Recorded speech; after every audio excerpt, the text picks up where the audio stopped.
L'un des gangsters les plus violents d'Écosse a été assassiné sur le parking d'un supermarché Asda dans l'une des exécutions les plus choquantes de l'histoire criminelle de Glasgow. Kevin Gerbil Carroll était un homme de main influent de la famille de son criminel Daniel. Enfant, il a grandi dans le nord de Glasgow, où il était harcelé par deux garçons, Stephen Lyon et son frère Edward Lyon Jr. Par chance, Kevin allait à l'école avec les fils du célèbre gangster Jamie Daniel.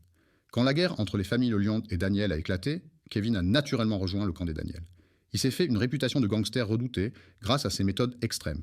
Il kidnappait des dealers rivaux pour les interroger à l'aide de perceuses et d'autres outils électriques. Il revendait aussi de la drogue à d'autres dealers connus. Mais une fois la transaction faite, il volait la marchandise et gardait l'argent pour lui. Avant son assassinat, 2 tentatives avaient déjà été faites contre sa vie. La deuxième était peut-être méritée. Kevin et son ami Ross Sherlock auraient donc détruit la tombe de Gary, le fils d'Eddie Lyon Sr., décédé à 8 ans d'une leucémie. En janvier 2010, Kevin avait rendez-vous avec un dealer, Stephen Glenn, sur le parking d'un Asda. Il tentait de recruter Glenn et ce jour-là, il y est parvenu.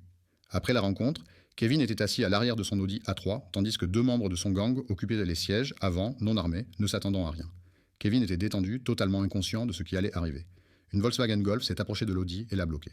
2 hommes en sont sortis et ont ouvert le feu sur Kevin et ses compagnons. Les 2 hommes à l'avant ont réussi à s'échapper en courant, mais Kevin n'a pas eu cette chance. 13 balles ont été tirées sur la voiture, dont 5 ont touché Kevin, l'une en pleine tête. L'assassinat n'a duré que 25 secondes du début à la fin et a laissé Kevin mort à l'arrière de son Audi A3 noir. De nombreuses théories ont circulé sur l'identité des responsables. Était-ce un coup des lions, ou Kevin avait-il été trahi par les siens? William Patterson a été reconnu coupable de meurtre après un procès de 2 semaines à la haute cour de Glasgow. Il a été condamné à un minimum de 22 ans de prison.